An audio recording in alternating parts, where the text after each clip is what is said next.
ఇప్పటి భారత్పై భారీ స్థాయిలో డ్రోన్ అటాక్స్ ను మరింత పెంచేందుకు ప్లాన్ చేసింది పాకిస్తాన్.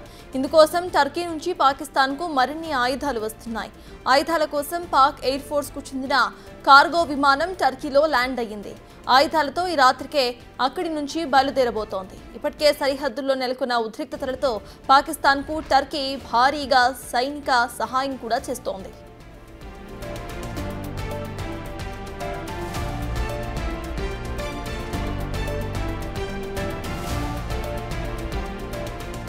ఇప్పటికే టర్కీ డ్రోన్స్ తో సరిహద్దుల్లో పాక్ దాడులు చేస్తోంది. వాటిని ఇండియన్ ఎయిర్ డిఫెన్స్ ఎప్పటికప్పుడు తిప్పికొడుతూ వస్తోంది. దాంతో డ్రోన్ దాడులని మరింత పెంచేందుకు పాకిస్తాన్ ప్లాన్ చేసింది. వందలాది డ్రోన్స్ తో భారత్ లో విధ్వంసం సృష్టించేందుకు సిద్ధమైనట్లుగా కనిపిస్తోంది పాకిస్తాన్. మరోవైపు పాకిస్తాన్ డ్రోన్ దాడులను భారత దళాలు ఎప్పటికప్పుడు తిప్పికొడుతున్నాయి.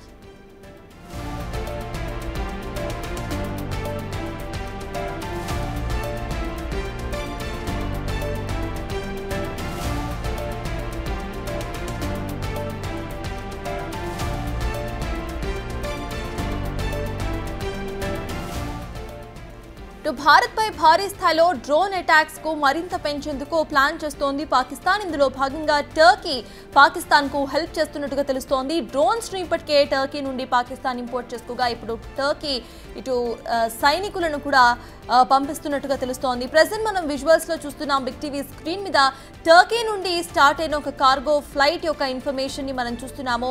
ఈ కార్గో ఫ్లైట్ 2:38 ఇవాళ మధ్యాహ్నం 2:38 టర్కీ నుండి స్టార్ట్ అయింది. టర్కీలోని టెకిర్డాగ్ నుండి స్టార్ట్ అయింది. పాకిస్తాన్లో ల్యాండ్ అవ్వబోతున్నట్టుగా తెలుస్తోంది. దీంట్లో మొత్తానికి మనం చూస్తే మొత్తంగా కూడా సైన్యాన్ని ఇటు పాకిస్తాన్కి పంపిస్తున్నట్టుగా మనకి అర్థమవుతోంది. అయితే టర్కీకు గతంలో భారతదేశం సహాయం చేసిన విషయాన్ని మనం మర్చిపోవద్దు. కానీ టర్కీ మళ్ళీ సేమ్ అదే వైఖరిని చూపిస్తోంది. పాకిస్తాన్కు ఇటు సైన్యాన్ని అండ్ డ్రోన్స్ ని కూడా ఇస్తూ కూడా ఇటు టర్కీ ప్రెజెంట్ మనం చూస్తున్నాం. విజువల్స్ లో కార్గో ఫ్లైట్స్ టర్కీ నుండి పాకిస్తాన్ కు స్టార్ట్ అయిన విజువల్స్ ని మనం చూస్తున్నాము. అయితే ఇటువైపు మ్యాప్ లో కూడా మనకి టర్కీలో ఏదైతే మనకి పాయింటర్స్ చూపిస్తున్నాయో టర్కీలో కార్గో ఫ్లైట్ స్టార్ట్ అయిన మ్యాప్ ని మనం చూస్తున్నాం.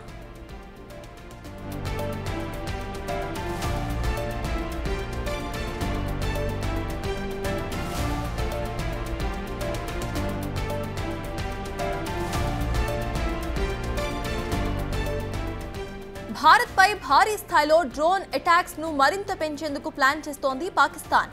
ఇందుకోసం టర్కీ నుంచి పాకిస్తాన్ కు మరిన్ని ఆయుధాలతో పాటు సైనికులను కూడా అందిస్తున్నట్టుగా తెలుస్తోంది. ఆయుధాల కోసం ఇటు పాక్ ఎయిర్ ఫోర్స్ కు చెందిన కార్గో విమానం టర్కీలో ల్యాండ్ అయ్యింది. ఆయుధాలతో ఈ రాత్రికే అక్కడ నుంచి స్టార్ట్ అవ్వబోతోంది. ప్రజెంట్ మనం విజువల్స్ లో చూస్తున్నాము. టర్కీ నుండి స్టార్ట్ అయిన ఒక కార్గో ఫ్లైట్ యొక్క బేసిక్ ఇన్ఫర్మేషన్ మనం చూస్తున్నాము.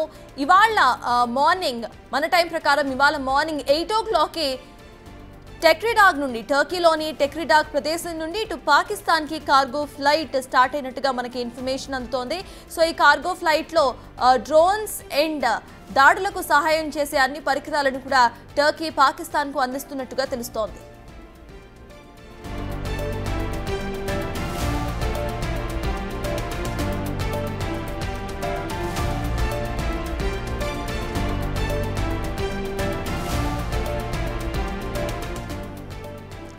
ఇదే అంశంపై పూర్తి డీటెయిల్స్ ను మా అసోసియేట్ ఇన్పుట్ ఎడిటర్ గణేష్ అందించడానికి సిద్ధంగా ఉన్నారు. గణేష్, చెప్పండి, పాకిస్తాన్ ఎయిర్పోర్ట్ కు చెందిన ఒక కార్గో ఎయిర్ క్రాఫ్ట్ ఇప్పటికే ఇస్తాన్బుల్ దగ్గరలో ఎయిర్పోర్ట్ లో ల్యాండ్ అయినట్టుగా తెలుస్తోంది. అసలు అప్డేట్స్ ఏంటి? టెకిర్డాగ్ అనేది అతిపెద్ద విమానాశ్రయం మనకి ఇస్తాంబుల్ దగ్గర కనిపిస్తుంది. ఇస్తాంబుల్కి పాకిస్తాన్కి చెందిన హెవీ లిఫ్టర్ అంటే దాదాపుగా సైనిక సంబంధించిన ఆయుధాలు కావచ్చు మిగతా కావచ్చు లిఫ్ట్ చేసే ఒక అతిపెద్ద విమానాన్ని అక్కడికి తీసుకెళ్లారు. ఇప్పుడు దాని నిండా కూడా ఆయుధాలు ఏవైతే టర్కీకి సంబంధించిన ఆయుధాలు ఏవైతే ఉన్నాయో ఇవన్నీ కూడా అందులో లోడ్ అవుతున్నాయి. ఇవన్నీ కూడా ఈరోజు రాత్రికి మళ్ళీ తిరిగి పాకిస్తాన్ చేరే అవకాశం ఉందనేది మనకి అక్కడ చూస్తున్న దృశ్యాలు కావచ్చు అందుతున్న సమాచారం కావచ్చు మనకి స్పష్టంగా తెలుస్తుంది. ఎందుకంటే టెకిర్డాగ్ సంబంధించిన ఎయిర్పోర్ట్కి ఇస్తాంబుల్లో ఉన్న అతిపెద్ద ఎయిర్పోర్టు ఇక్కడికి పాకిస్తాన్కి సంబంధించిన ఈ ఏదైతే టర్కీకి సంబంధించిన హెవీ లిఫ్టర్ సంబంధించిన అంటే ఎక్కువ కార్గో పరికరాలని తీసుకెళ్లి అతిపెద్ద విమానం అనేది వెళ్ళింది. దాని విజువల్స్ కూడా మనం బిగ్ టీవీ స్క్రీన్ పైన చూస్తున్నాం. అంటే చాలా వరకు ఆయుధాలని ఇప్పుడు జరుగుతున్న ఏదైతే ఆపరేషన్ సింధూర్ ఉందో, సింధూర్కు సంబంధించిన ఆపరేషన్లో పాకిస్తాన్ సంబంధించిన తీవ్రవాదులు పాకిస్తాన్ సైన్యం ఒక్కటే అని నిరూపించేలాగా అనేక దాడులు జరుగుతున్నాయి. వాళ్ళు చీకటి పడితే చాలు ఎటువంటి దాడులు చేస్తారనేది ఇప్పటికే మనం దాదాపు 2-3 రోజులుగా చూస్తున్నాం. అంటే ముప్పేట అటు హెవీగా వస్తున్న మిజైల్స్ కావచ్చు, లేకపోతే డ్రోన్స్ కావచ్చు. ఈ డ్రోన్స్తో ఎక్కువ డ్రోన్స్ అనేవి టర్కీ నుంచి వీళ్ళు దిగుమతి చేసుకున్న ఈ డ్రోన్సే మనకు కనిపిస్తున్నాయి. 2016లో టర్కీకి పాకిస్తాన్కి మధ్య ఒక ద్వైపాక్షిక ఒప్పందం ఉంది. దాదాపుగా కరాచీతో పాటు అనేక ప్రాంతాల్లోన పాకిస్తాన్లో అతిపెద్ద రాయబార కార్యాలయాలు ఏర్పాటు చేసుకున్నది టర్కీ అని చెప్పాలి.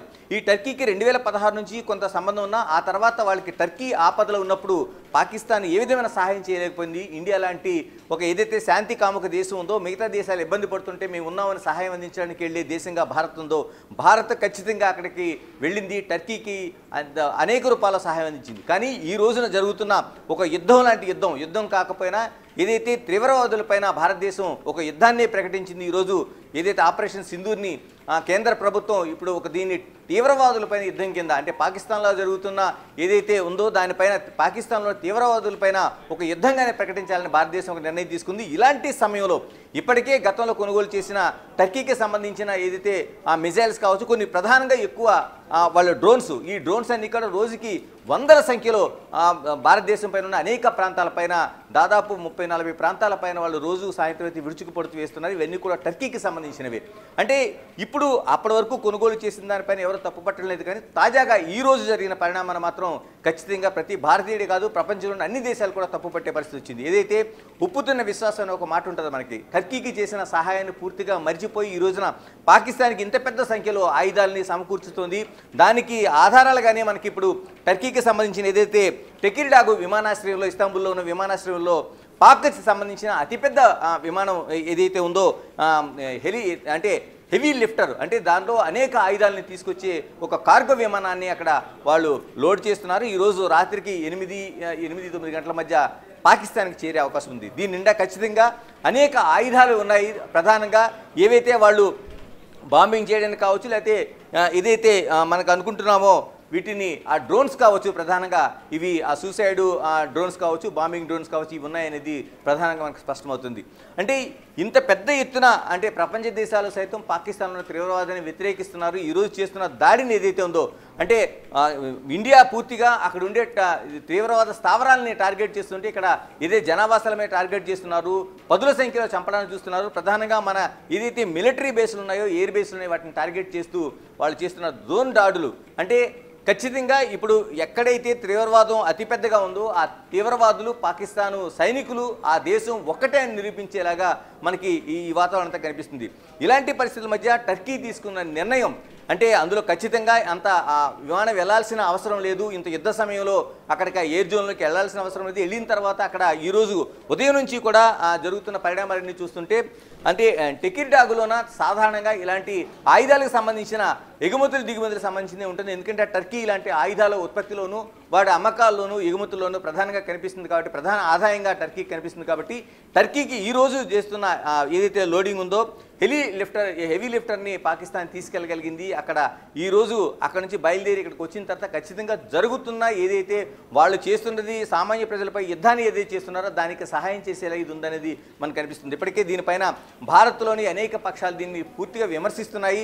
మరోవైపు ప్రపంచ దేశాలు కూడా దీన్ని చూస్తున్నాయి కాబట్టి ప్రపంచ దేశాలు సైతం దీన్ని ఖచ్చితంగా తప్పుపట్టే అవకాశం ఉంది.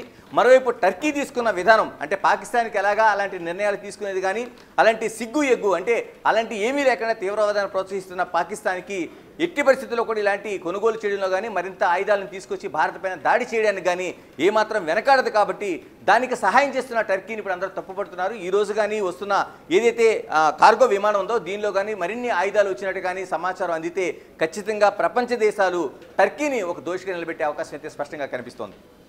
అయితే గణేష్, ప్రెసెంట్ ఎటువంటి ఆయుధాలు ఇటు టర్కీ నుండి పాకిస్తాన్ ఇంపోర్ట్ చేస్తుంది అనుకోవాలి? ఇప్పటికే డ్రోన్స్ కూడా టర్కీ సప్లై చేసినట్టుగా నిర్ధారితమైంది. సైనికులని కూడా అంటే మ్యాన్ పవర్ని కూడా పంపించే అవకాశం ఉంది అనుకోవాలా? అంటే ఇందులో రెండు రకాలుగా మనం చూడాలి. ఒకటి, ఆయుధాల అమ్మకాల పైన టర్కీ ప్రధానంగా ఒక ఆదాయం ఉంది కాబట్టి ఇప్పటికే అనేక దేశాలకి టర్కీ డ్రోన్లు అనేవి అవి సూసైడ్ డ్రోన్లు కావచ్చు, లేకపోతే బాంబింగ్ క్యారియర్ డ్రోన్స్ కావచ్చు, అనేక ఉన్నాయి. దీన్ని ఆల్రెడీ 2016 నుంచి ఒప్పందం జరిగిన దాంట్లో కొన్ని కొనుగోలు చేశారు. కానీ ఇప్పుడు తాజాగా ఏదైతే ఉందో ఇందులో కూడా మరిన్ని డ్రోన్లు, ఎందుకంటే పాకిస్తాన్కు ఉన్న ఏకైక వాళ్ళు భూతల యుద్ధాన్ని చేయడంలో కానీ, లేకపోతే విమానాల ద్వారా వచ్చి ఒక వాయుసేనల ద్వారా కానీ, లేకపోతే మిగతా నావిక దళంలో కానీ ఎట్టి పరిస్థితుల్లో భారత్ని ఢీకొనే సత్తా ఎట్టి పరిస్థితుల్లో లేదనేది ఒక భారత్లోని కాదు ప్రపంచ దేశాలకు సైతం మొత్తం తెలుసు. కానీ ఇలాంటి పరిస్థితుల్లో వాళ్ళకు ఉన్నది ఏకైక ఆయుధం డ్రోన్లతో దాడి చేయడం, మరోవైపు మిసైల్తో దాడి చేయడం. అది కూడా మిసైల్స్ కూడా ఒక చిన్నది, అంటే ఒక 150 నుంచి 160 కిలోమీటర్ల దూరంలో పరిధిలో వెళ్ళే ఒక మిసైల్స్ను ఉపయోగించడం ద్వారా అది కనిపిస్తుంది. ప్రధానంగా ఇటువంటి ఆయుధాలనే, ఎందుకంటే ఇప్పుడు దాదాపుగా 3 రోజులుగా వందల సంఖ్యలో చేస్తున్న దాంట్లో ఇప్పటికే వాళ్ళ సరుకు సత్తా రెండూ అయిపోయాయనేది మనం నిర్ధారణకు రావాలి. ఎందుకంటే చేస్తున్న దాడిలో ఎక్కడ కూడా తీవ్ర నష్టాన్ని భారత్కు కలిగించలేకపోయి, మరోవైపు గాల్లోనే భారత్ వాటిని పూర్తిగా నిరోధించగలిగింది. ఇలాంటి పరిస్థితుల్లో మరిన్ని ఆయుధాలు కావాల్సిన అవసరం ఉంది. అది కూడా పూర్తిగా డ్రోన్స్, ఏదైతే బాంబింగ్ చేసే డ్రోన్స్ కావచ్చు, లేకపోతే సూసైడ్ డ్రోన్స్ కావచ్చు, ఇవే ప్రధానంగా ఇందులో ఉండే అవకాశం ఉంది. దాంతోపాటు ఒక మిసైల్స్, అంటే ఒక 100 నుంచి 150 కిలోమీటర్ల దూరంలో దాడి చేసే ఒక మిసైల్స్, అంటే దీన్ని బాలిస్టర్ అనలేం కానీ మిగతాది రాకెట్ లాంచర్ లాంటి ఉండి ఉండొచ్చు. ఇవన్నిటిని కూడా టర్కీ గతం నుంచి కూడా ఉత్పత్తి చేస్తుంది. కాబట్టి వీటిని ఖచ్చితంగా ఇప్పుడు కొనుగోలు చేసి అక్కడ నుంచి ఒక కొనుగోలు కంటే అక్కడ సహాయాన్ని తీసుకుని వస్తున్నట్టుగా మనకి స్పష్టంగా కనిపిస్తుంది. మరొక అంశం సైనికులది. సైనికులకు సంబంధించి ఎక్కడైనా ఒక దేశానికి ఆ సైనికుల నుంచి సహాయం అందాలంటే, టర్కీ లాంటి దేశాలు పాకిస్తాన్ చేయాలంటే దీన్ని అంతర్జాతీయ ఒప్పందం ఖచ్చితంగా ఉండాలి. ఎందుకంటే ఒక దేశం నుంచి ఇంకో దేశానికి సైనికులు వెళ్ళడానికి కానీ, లేకపోతే అక్కడ శాంతియుత వాతావరణానికో లేదా యుద్ధానికి సహకరించడానికి ఒక సైనికులు వెళ్ళాలంటే, అంటే భూతల యుద్ధానికి సిద్ధంగా ఉండాలంటే మాత్రం దానిపైన ప్రపంచంలో అనేక గైడ్లైన్స్ ఉన్నాయి. దీనికి సంబంధించిన ఐక్యరాజ్య సమితిలో సైతం దీనికి గైడ్లైన్స్ ఉన్నాయి. అంటే ఆ దేశంలో, టర్కీ దేశంలో ప్రధానంగా నిర్ణయం జరగాలి. అంటే మన దేశం నుంచి కూడా అంతకుముందు శ్రీలంకకు ఒక సైన్యం పంపించేటప్పుడు, శాంతి సైన్యాన్ని పంపించేటప్పుడు భారతదేశంలో ఒక సమిష్టి నిర్ణయం తీసుకొని ఎంతమందిని పంపించాలి, ఎవరిని పంపించాలని నిర్ణయం తీసుకొని పంపించడం జరిగింది. ఇలాంటి గైడ్లైన్స్, ఒప్పందాలు కూడా అన్ని దేశాలకు వర్తిస్తాయి. కాబట్టి ఈ రోజున నిజంగా సైనికుల్ని పంపించే అవసరమే ఉంటాయి.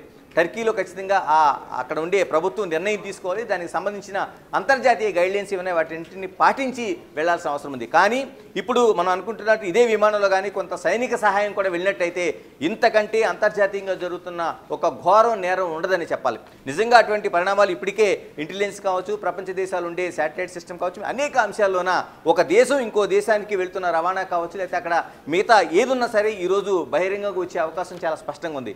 అందుకని ఈరోజు 8-9 గంటల మధ్య పాకిస్తాన్కు ఈ భారీ హెవీ లిఫ్టర్ అనేది ఏదైతే కార్గో విమానం వెళ్తుందో దీని నుంచి ఏవే వెళ్ళాయి, ఎవరెవరు వెళ్ళారు అనేది ఒక స్పష్టంగా తెలిసే అవకాశం ఉంటుంది. దాంతో నిజంగా కానీ ఈ ఆయుధాల కొనుగోలు కావచ్చు, అయితే నిజంగా అనుకున్నట్టు సైనికుల్ని కూడా తీసుకెళ్ళినట్టయితే ఇంతకంటే దీన్ని ప్రపంచ దేశాలు తప్పట్టడమే కాదు, దీని ఒక అతిపెద్ద నేరంగా ప్రపంచ న్యాయస్థానం ముందు నిలబెట్టే అవకాశాలు అయితే స్పష్టంగా కనిపిస్తున్నాయి. Right, thank you Ganesh.